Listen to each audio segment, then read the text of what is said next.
Hello everyone, my name is Genevieve and I'm going to skip my joke about having to write a second speech.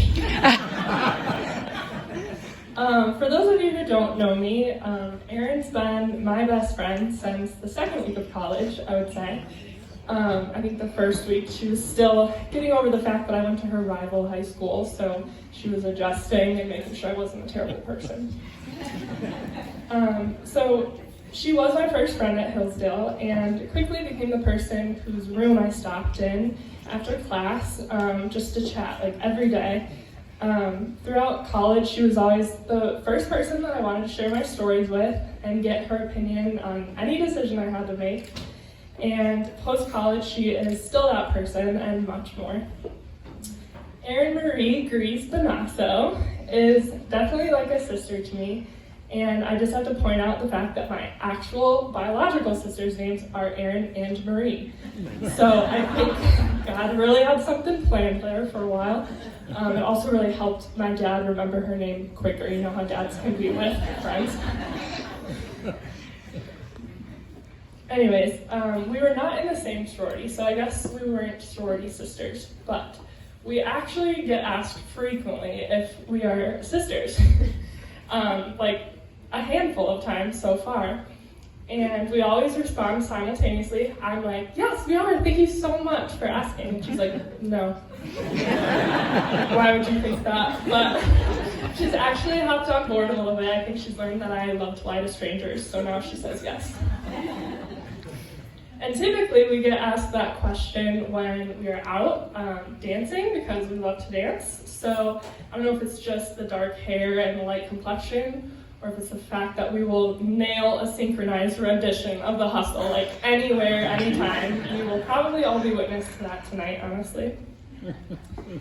So since we're on the topic of Erin being like family to me, I wanted to share a story. So Erin's actually kind of made a reputation for herself in my family. I don't know if you know this, but literally anytime I'm like, oh, Grease is gonna come over, I call her Grease. My siblings or my parents will be like, well, hide your wallet. Or like, make sure you got one hand on your pocket change. And the reason for this is that a couple of years ago, we went to Florida for spring break, just me and Erin.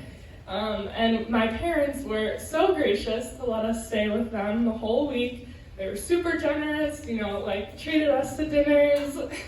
What more could you ask for? Like, just so much generosity. And one night, we come back, we were probably just at dinner, and we're gonna go out because we want to dance. Someone has to do it. So I'm in the kitchen, just talking to my dad, explaining the plan to him, and he's, going to bed soon, so he's like unloading his pockets as men do, and he's putting his pocket change on the counter. And Erin comes in already. She's like, okay, I'm ready to go. Grabs her purse from the counter and proceeds to just slide all of my dad's money into her purse. And my dad, I'm pretty sure, we both looked at her, my dad said something like, you're just ready to squeeze me to my last cock. What more do you want? We still hold a grudge, clearly, to this day. Honestly, I'm surprised that my dad is here this evening. But anyways, I don't share that story only to emphasize Erin's slightest mistakes, because it doesn't happen often, so I have to do that.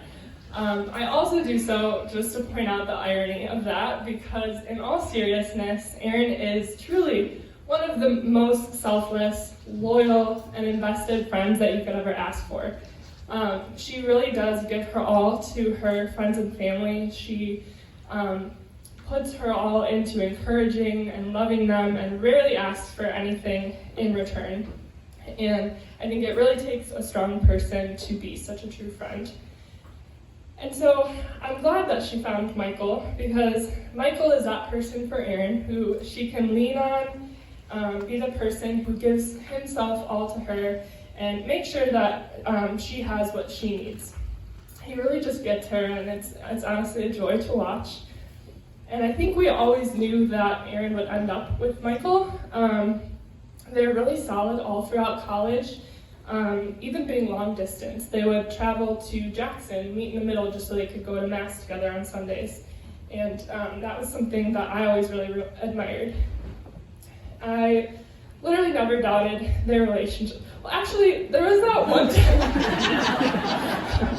There's that one time in Ann Arbor. The three of us were at the Michigan State football game, and I don't know if you remember, but like Michigan had some trouble with the snap right at the end there, and so that was a tough moment. Michigan State ended up winning. I was ecstatic, and Michael almost refused to drive me home that night. And honestly, in that moment, I didn't know if this relationship was the right fit for me. But we got past it. We just don't watch football together anymore.